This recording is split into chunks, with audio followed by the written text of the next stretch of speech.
წინა რომ ლექციაზე იყო ლაპარაკი ჰერაზე და ის მოგაწოდეთ ასევე ჰერას პრაქტიკა. როგორც გითხარით, ჰერა ეს არის ოჯახის და დედობის ქალღმერთი და მიწის სტიქის ენერგიებშია და ასეთ მდგომარეობას ქალში განაპირობებს ჰორმონი პროგესტერონი. ასევე ქალში არის მეორე ჰორმონი ესტროგენი, რომელიც სწორედ მის აფროდიტესებურ მდგომარეობას განაპირობებს. სანამდე გადავალთ აფროდიტეს ენერგიების განხილვაზე, მინდა ეს რაღაცა გითხრათ, რომ ერთი-ორი ლექციის წინ მე შემოგთავაზეთ ძალიან მოკლედ მინდოდა მე თქვა ესე იგი მამაკაცის ფსიქოლოგიის შესახებ, ქალის მამაკაცისადმი სწორი დამოკიდებულებისა და ქცევის შესახებ და ასევე რაღაცები იყო ქალის გემოვნებასთან დაკავშირებით, ხო? მაგრამ საქმე კიდე იმაში არის, რომ არანაირი ეს კურსი და არანაირი სხვა კურსი არ გამოგადგებათ, თუ კი თბილისური ქართულით არ ლაპარაკებთ. თბილისური ქართული რას ნიშნავს? ეს არ ნიშნავს იმას, რომ ძალიან დახვეწილი ლიტერატურული ქართულით ილაპარაკოთ, მაგრამ რაღაცა ის კუთხური მომენტები უნდა აბსოლუტურად ამოვარდეს საუბრიდან და განსაკუთრებით ასო ლ, რომელიც ქართულში არც რბილია და არც მაგარი. რუსულში შეიძლება იყოს ორივე, ხო ლялька, ლიულька რბილია. გლიბ, კლიკ მაგარია. ქართულში არ არის ესეთი, არც ერთ ვარიანტში. ეხლა რა ხდება? ენის მდგომარეობა. როდესაც ვამბობთ რბილ ლს, ლяльა, ხო? ენა არის გაფართოვებული და ის იაწვება ზემოთ სასას. როდესაც ვამბობთ მაგარ ლს გლიბ, ენა არის დავიწროვებული და როდესაც მაღლა ადის უკან იხრება და თითქოს უკანა ნაწილით ეხება სასას. როდესაც ვამბობთ ქართულ ლს, რომელიც არც რბილია და არც მაგარია, არის ძალიან ჩვეულებრივი, ხო? მაგალითად ლილი, ლოლო, ლულა. ჩვეულებრივი ლ, ხო? ამ დროს კბილებით, ესა წინა კბილებს ვაწვევით ენით. და თავისუფლად არ ვზაბავთ ყელს, მაგარი ლს დროს ყელი იძაბება, ენა იძაბება, ხო? გლიბ, კლიკ. მაგრამ ჩვეულებრივი ქართული ლს შემთხვევაში არაფერი არ იძაბება, უბრალოდ კბილებს ვაწვევით, წინა კბილებს ვაწვევით და ენა არის მოქცეული უფრო მეტად ზედა კბილებთან და ცოტათი შეიძლება ქვედა კბილებსაც შეეხოს. აი ეს არის. მეტი არაფერი. ამაზე ყველა შეუულია ყოველგვარი ლოგოპედის გარეშე ვარჯიში და რა ვიცი, მე მგონი თბილისურად ლაპარაკი იმით მეტად რომ მთელი საქართველო ხა თბილისში არის თამოყრილი, ხო? ძალიან სასურველი არის, როდესაც ვიღაცას ვასწავლეთ, ან კლიენტები ყავს, ან საერთოდ ბლოგერები ყავს და გამოვდივართ ეკრანზე. იმიტომ რომ ეს არის პირველი და მერე უკვე დანარჩენი. მერე უკვე ეს გემოვნება, მერე უკვე ეს ენერგიები და აბსოლუტურად ყველაფერი. იმიტომ რომ, ну რა ვიცი, დახვეწილობის მომენტი ალბათ იწყება აქედან და ძალიან ბევრი ესეთი ადამიანი, რომელიც კულტურულია და ინტელიგენტია, ამაზე ყოველგვარი ყოყმანის გარეშე დამთანხმდება. ეხლა გადავიდეთ აფროდიტეს ენერგიებზე. რაც შეეხება აფროდიტეს ენერგიებს, აფროდიტე გაჩნდა ზღვის ქაფიდან, კუნძულ კრეტასთან ახლოს და ის არის სილამაზის, დახვეწილობის, ქალურობის, ხელოვნების, ესთეტიკის, სიყვარულის ქალღმერთი. ჩვენში აფროდიტეს მდგომარეობას განაპირობებს მეორე ქალური ჰორმონი, ეს არის ესტროგენი. ესტროგენი ემსახურება ჩვენს სილამაზეს, ახალგაზრდობას, სინაზეს, ქალურობას, შეყვარებულ მდგომარეობას, მომხიბლველობას, აღფრთოვანებას, თავისუფლებას, სილაღეს, საკუთარ თავში დარწმუნებულობას, თვითკმარობას, საკუთარი თავის განებივრებას, ყურადღების მიქცევას, აღფრთოვანებას და ასე შემდეგ.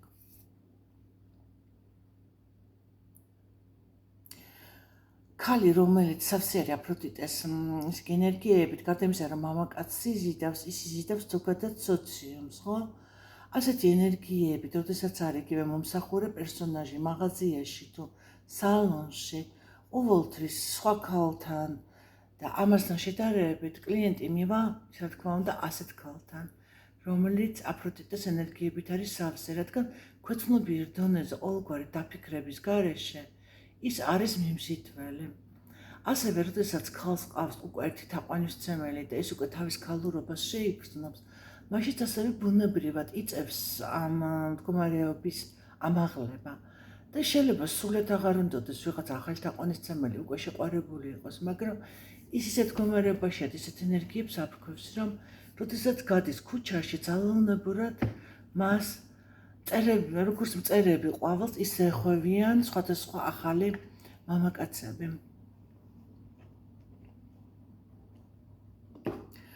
ქალი, რომელიც აფროდიტეს ენერგიებში, ეს არის შეყვარებული ცხოვრებაზე, სამყაროზე, თავის თავზე, ეს არის მსუბუქი და სიამოვნებასაც ადვილად იღებს, ცხოვრებით ტკბობასაც ადვილად იღებს და ინტიმური სიახლოვის დროს გაცილებით მალე იგრძნება კიდევაც და ორგაზმსაც მალე მიაღწევს. აფროდიტეს მდგომარეობა კიდე განაპირობებს იმას, რომ ქალს უნდა რომ დახვეწილი იყოს, ლამაზი იყოს, კარგად ეცვას, ლამაზად ეცვას, უფრო იპრანჭება კეკლუცია, მისი მანერებით მიხრა-მოხრაც სხვანაირია, მისი ხმაც უფრო ნაზია, ანუ ეს მდგომარეობა განაპირობებს კიდე იმდენ წვრილმან და იმდენ არაწვრილმან მომენტებს, რაც მთლიანობაში ქმნის რაღაცა, თითქოს რაღაცა ვარდისფერ ღრუბელს, ბაღის სურნელით, ან ატმის სურნელით, არ ვიცი რა თქვა, ძალიან ლამაზი მდგომარეობა არის ეს აფროდიტეს მდგომარეობა. აფროდიტე თვითონ წყვეტს და ირჩევს. ანუ ის არასოდეს არ არის რაღაცა ისეთ მდგომარეობაში, რომ იძულებული ვარ, რომ ეს გავაკეთო. იმიტომ რომ თუ შანსი გავუშვი, მეტი აღარ მექნება. აფროდიტეს მდგომარეობის ქალი ძალიან ლაღია. საკუთარ თავში დარწმუნებულია, არ ჩქარობს, აფრქვევს თავის მდგომარეობას და ირჩევს. შეიძლება ერთ დღეს ერთი მოეწონოს, მეორე დღეს მეორე შეადაროს, მე კიდევ ვიღაცა სხვა მოეწონოს, ანუ ცხოვრებაში მსუბუქად დადის. გარდა ამისა, მამაკაცს სჭირდება ქალისაგან ენერგიის აღება და რადგანაც მამაკაცი თვითონ ბუნებით არ არის ესეთი მსუბუქი და ლაღი და თავისუფალი, ხო? ის ამ ენერგიებს სწორედ ასეთ ქალთან ურთიერთობაში იღებს.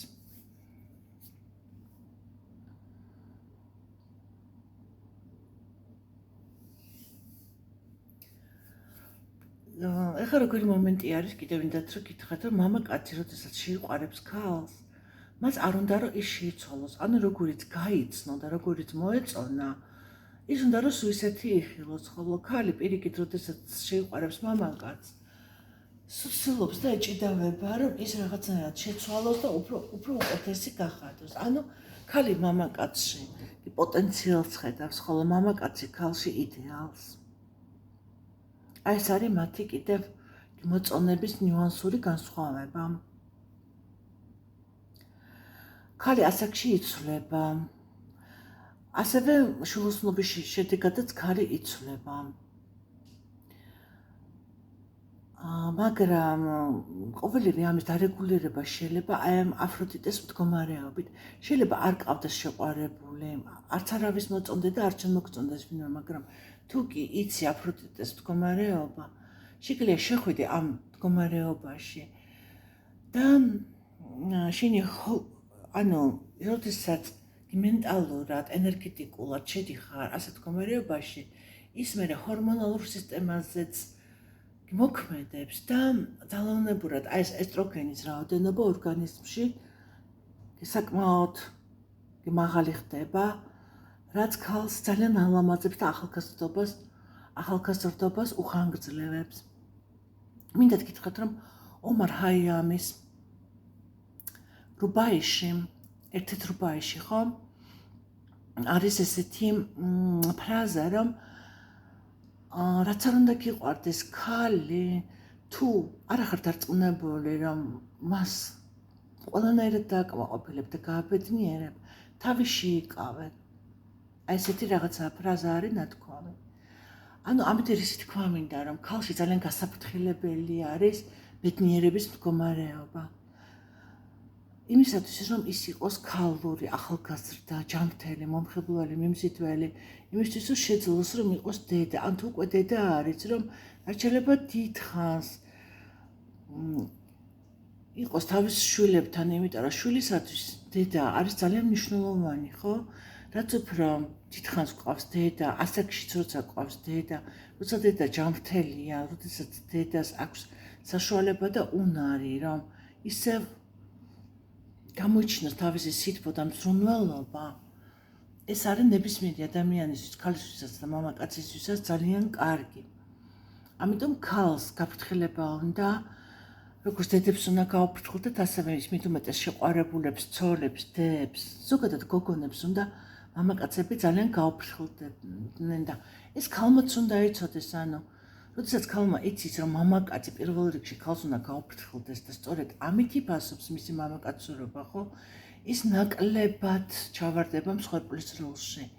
ნაკლებად აღმოჩნდება ისეთ მამაკაცთან, რომელიც ენერგოვამპირია, მანიპულატორია, გამომყენებელია, რომელიც ჭამს ქალს. პირიქით, ქალმა იცის, რომ ეს კაცი არ ვარგა, თავიდანვე იცის, ხო? რადგან ის უკვე თავიდანვე ელოდება ისეთ მამაკაცს, რომელიც მას გააბედნიერებს, ძალიან ბევრს მისცემს, მისთვის სასარგებლოდ. ისევ მისი ბედნიერებისთვის, მისი კარგად ყოფნისთვის, მისი ჯანმრთელობისთვის, მისი ახალგაზრდობისა და დღეგრძელობის შესანარჩუნებლად. ქალს უნდა ჰქონდეს საკუთარი ღირსების შეგრძნება და თვითკმარობისა და თვითკმარიც უნდა იყოს, მაგრამ ასევე საკუთარ თავზე უნდა ჰქონდეს კარგი წარმოდგენა. იმდენად რომ არ უნდა აწუხებდეს თავისი დეფექტები. ხა შეიძლება ქალი ზოგადად მთლიანობაში სიმპათიური იყოს, მაგრამ ან ცოტა დიდი და კეხიანი ცხვირი ჰქონდეს, ან ცოტა მოხრილი, მოღუნული ფეხები ჰქონდეს, ან რაღაცა, ხო? ყველანი იდეალურები არა ვართ, მაგრამ მთლიანობაში ქალი ქალია და უკვე ის რომ ქალია და ქალურია, უკვე ყვავილია. ამიტომ არასოდეს არ გაამახვილოთ, არსად ყურადღება თქვენს დეფექტებზე.